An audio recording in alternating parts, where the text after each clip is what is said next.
Zam-Zam. Sebagian besar umat muslim pasti tahu tentang mata air abadi ini. Zam-Zam merupakan sumur mata air yang terletak di kawasan Masjidil Haram sebelah tenggara Ka'bah. Mata air ini memiliki kedalaman 42 meter. Menurut riwayat, mata air Zam-Zam ditemukan pertama kali oleh Siti Hajar, istri Nabi Ibrahim alaihi salam, setelah berlari di antara Bukit Syofa dan Bukit Marwah atas petunjuk malaikat Jibril. Ketika itu, putra Siti Hajar, Ismail alaihi salam, mengalami kehausan di tengah padang pasir, sedangkan persediaan air tidak ada. Saat perbekalan habis, Siti Hajar mencari bantuan. Ia meninggalkan bayinya di tanah yang sekarang menjadi sumur Zam-Zam. Ketika itu, Siti Hajar mendaki ke Bukit Syofa untuk mencari sumber air.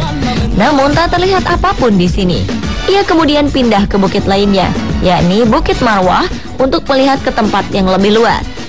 Tetapi dari bukit ini pun tak tampak apa yang dicarinya, sehingga ia terus bolak-balik sambil berlari di atas panasnya pasir gurun hingga 7 kali. Saat ia kembali ke Ismail alaihi salam, ia melihat air telah memancar dari tanah di dekat kaki bayi yang sedang menangis itu. Umat Islam percaya jika Allah telah mengutus malaikat Jibril untuk memunculkan air di sana. Zam-Zam, yang berarti berhentilah mengalir, adalah ungkapan yang diucapkan berulang-ulang oleh Siti Hajar saat berupaya menampung air itu. Dari hasil penelitian dilaporkan bahwa kedalaman sumur Zam-Zam adalah 30,5 meter. 17,5 meter terdiri dari bebatuan granit. Salah satu kelebihan air Zam-Zam adalah memiliki kandungan mineral, khususnya fluoride yang lebih tinggi. Bagi manusia, kadar fluoride yang tinggi dalam air minum bisa memberikan berbagai manfaat, khususnya untuk menjaga kesehatan gigi dan mulut.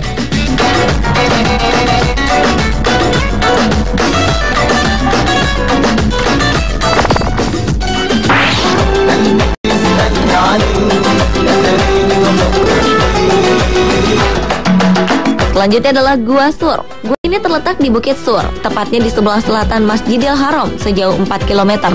Tinggi gua ini dari permukaan laut sekitar 748 meter. Gua Sur merupakan bebatuan keras berbentuk seperti perahu terbalik. Tinggi gua ini sekitar 1,25 meter, sedangkan panjang dan lebarnya 3,5 kali 3,5 meter. Gua ini memiliki 2 pintu, satu pintu dari sebelah barat, tempat dahulu Rasulullah Shallallahu Alaihi Wasallam pernah memasukinya. Gua Sur adalah tempat di mana Nabi Muhammad Shallallahu Alaihi Wasallam beserta sahabatnya Abu Bakar radhiyallahu anhu pernah bersembunyi dari kaum Quraisy yang berniat membunuh Nabi ketika hendak berhijrah. Diriwayatkan kaum Quraisy saat itu begitu marah kepada umat Muslim dan Nabi Muhammad Shallallahu Alaihi Wasallam karena mereka tidak menyangka bahwa ajaran Islam akan tersebar dengan begitu cepatnya. Berkat pertolongan Allah Subhanahu wa taala, Rasul dan Abu Bakar selamat dari peristiwa yang menegangkan ini. Kini kita dapat datang dan melihat ke Gua Sur, gua yang menjadi saksi peristiwa besar dalam sejarah Islam.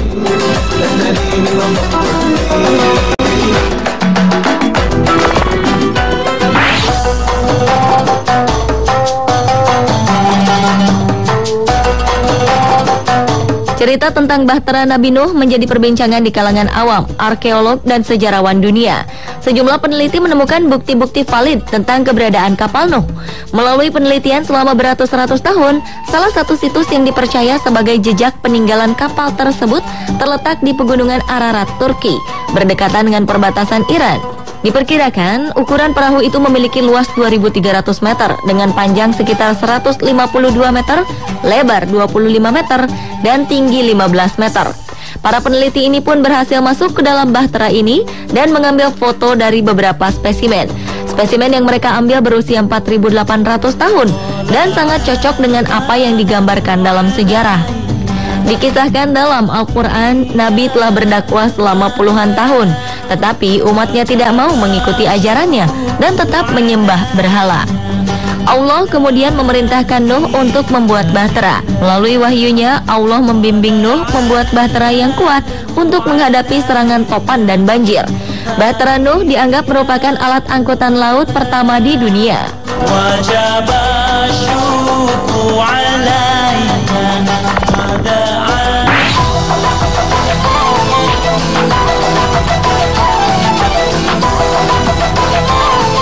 Ada satu tempat yang tak pernah sepi dari kunjungan para jamaah haji. Tempat ini bernama Jabal Rahmah, satu gunung yang disebut-sebut punya kisah pertemuan Adam dan Hawa. Bahkan terdapat monumen yang menandakan romantisme keduanya. Jabal Rahmah berada di tepi Arafah, suatu kawasan di bagian timur di luar kota Mekah.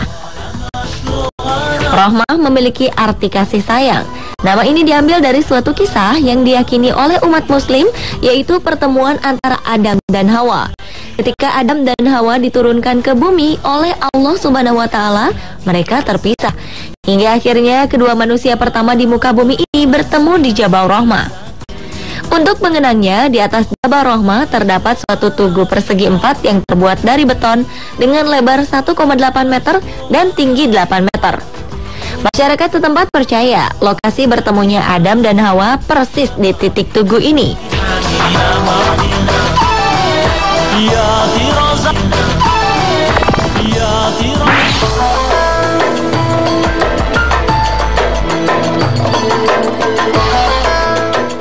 Ashabul Kahfi adalah kisah 7 pemuda yang tertidur lelap di dalam gua selama 309 tahun Hijriah atau 300 tahun Masehi untuk melarikan diri dari kekejaman Raja Dicyanus. Kisah ini bersumber dari Al-Quran dalam surat Al-Kahfi.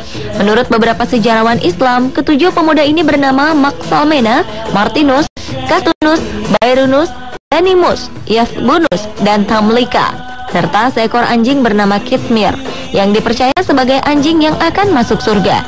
Beberapa berpendapat sejarah ini terjadi di Suriah, tetapi ada beberapa ahli Al-Quran dan Injil berpendapat mereka berasal dari Yordania. Lokasi Gua Ashabul Kahfi terletak di Yordania. Gua ini memiliki sebuah lubang di atasnya sehingga cahaya bisa masuk. Selain itu, bentuk gua yang terdapat di Ar-Rakim ini sangat luas dan lapang serta tidak dalam.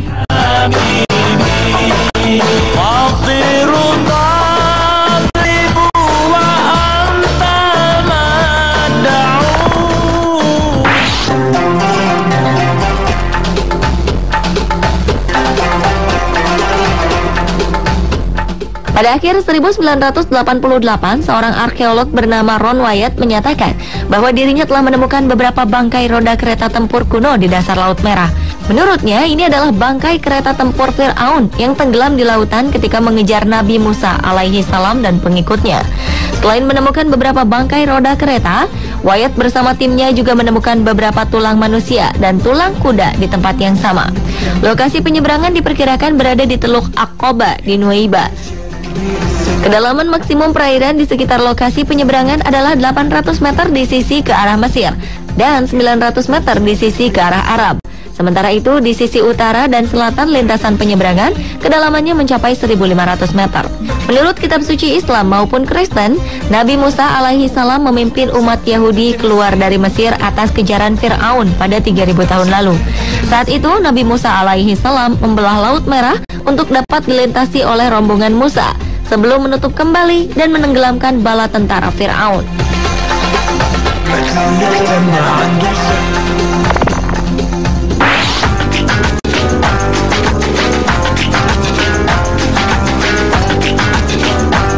Dalam berbagai penelitian, peristiwa atau lokasi kejadian di azabnya umat Lut alaihi salam ini adalah di kota Sodom, di daerah yang sekarang dikenal dengan nama Laut Mati atau di Danau Lut, yang terletak di perbatasan antara Israel dan Yordania.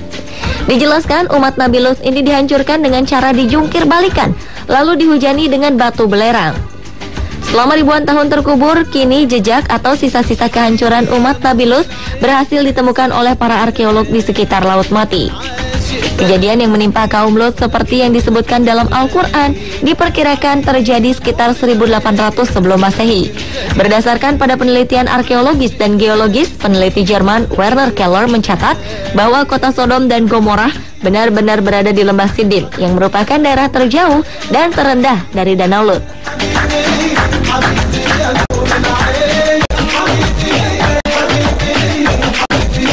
Pemirsa, itulah 7 jejak Islam di alam versi on the spot. Semoga segala tanda kebesaran Tuhan ini bisa meningkatkan keimanan dan ketakwaan kita kepada Allah Subhanahu wa Ta'ala.